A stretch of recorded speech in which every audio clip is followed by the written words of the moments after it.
plastique. Là, ils ont fait leur sommaire, ils ont présenté le plan. Là, ils ont présenté leur parcours. Puis c'est orange. Scolaire et professionnel. Et puis c'est vraiment malléable. Ça, c'est une personne. Ça, c'est le diapo de. Ah ouais, là. Opportunité d'innovation et de transformation de son entreprise. Donc là, il a parlé sur la communication, ça parle très bien avec la rénovation énergétique. Donc ça, il a été pénalisé là-dessus. Je vous ai dit, les opportunités de transformation, c'est d'un point de vue énergétique. Si vous expliquez créer un site web, il n'y a rien d'énergétique là-dedans. Optimiser le budget business, il y a rien d'énergétique. Nous, on a des compteurs connectés, je pense. Même là, intégration de l'IA dans la gestion de projet, Je le prends en vidéo, les gars. d'un point de vue énergétique. Vous avez par exemple aujourd'hui des IA dédiées à la rénovation énergétique. Il y en a une qui a été présentée, il y avait le salon de l'innovation la semaine dernière. Ça sert à rien, il est 13. C'est pas grave, c'est très bien 13. Celui que vous ai Je le prends en vidéo. Non, mais il suffit de faire une amélioration. On l'améliore. Ouais, on va le recevoir. Ensuite, il a fait les forces et faiblesses de son entreprise. Votre vidéo, lui. Ah ouais, carrément, les gars. Donc, force et faiblesses de son entreprise.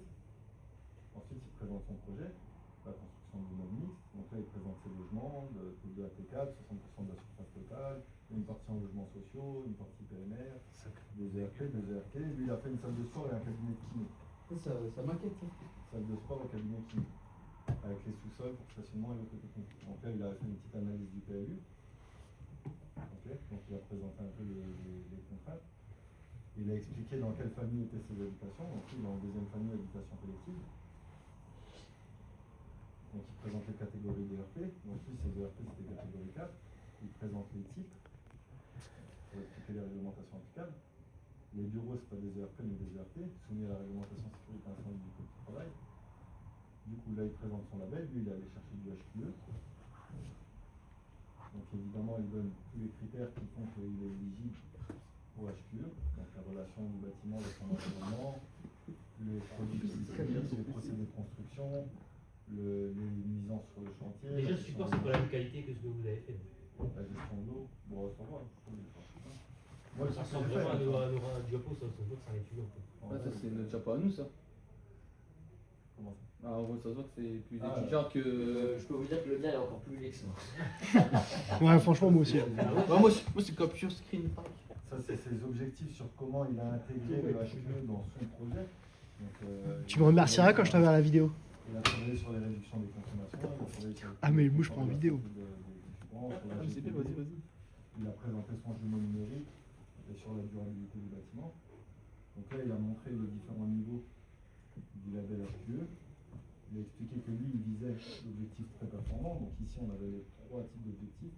Le très performant, l'objectif final, il est ambitieux stratégique. Donc il présente comment il le fait pour atteindre son objectif. Donc avec une exploitation bas carbone, l'autoproduction énergétique. Donc lui, il expliquait par exemple, dans son projet, il avait un parc photovoltaïque complet. Lui, il utilisait les espaces verts pour poser du panneau photovoltaïque qui raccordait à son bâtiment. En plus, son bâtiment, il était quasiment autosuffisant. Le cadre réglementaire, donc là, il parle de la performance énergétique et environnementale, donc il parle de l'aéro-Nava, il donne les indicateurs de l'aéro-Nava. Ensuite, il a expliqué les objectifs du décret tertiaire. Le cadre réglementaire lié à la structure. Faut le faire, ça? Il a présenté les Eurocodes. Bah, c'est pas obligatoire sur la stabilité, la structure de l'ouvrage, c'est pas obligatoire. Bah ouais. Mais eux, ils m'avaient beaucoup posé des questions sur ce qu'on appelle le PFS, le principe fondamental de la statique, sur ce qui fait qu'un bâtiment tient debout. Ouais, encastement, double appui, appui simple, tout ça là. Et puis pas que ça, l'équilibre des choses. Ouais, c'est ça. Non, mais je sais. Mais c'est, voilà. Ah, gros, c'est parce qu'on fait des autres travail pas qu'on connaît rien. Non, il prouve. Ensuite, on parle de la sécurité incendie, il fait un zoom sur la sécurité incendie, et évidemment, il distingue les 3 zones, les logements collectifs, les ERP et les ERP. L'accessibilité. Il fait les sorties. Donc là, il a fait une petite analyse du PLU, je le disais tout à l'heure. Donc il a regardé si son bâtiment est rentré dans les réglementations urbanistiques. Donc il a regardé pour le permis de construire, il a regardé la conformité au PLU, il a regardé les diagnostics obligatoires avant les travaux, notamment le diagnostic archéologique et l'étude d'impact environnemental.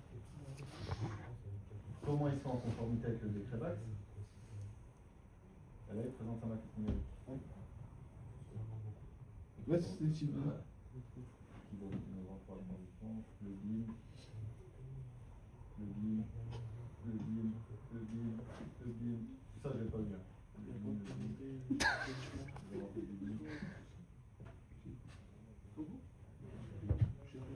chinois devant la tour Et Eiffel. l'autre fois que le parc- Il a même pas mis des plans intérieurs. Comment on dira chinois devant la tour Eiffel? Donc ça c'est son kiné. Vous me remercierez, les mecs. Vous me remercierez. La salle de sport. Je te remercie, mon prix. Et regardez, à chaque fois il a dimension. Surface. Machin. Ah, c'est pas mal. Et là il a donné à chaque fois la référence normative. Chat GPT. Bah oui. Donc ça c'était le bureau. La puissance. Ouais, vraiment, Max, on va vraiment s'inspirer de ça pour le faire. Très clairement. Max il va faire tout pareil avec des fautes d'orthographe. Déjà des fautes d'orthographe. Après, Max, là, il il y va avait pas trop de encore détails. plus. Aujourd'hui, ça rapporte. Donc là il explique son système Beaucoup trop de d'isolation. détails.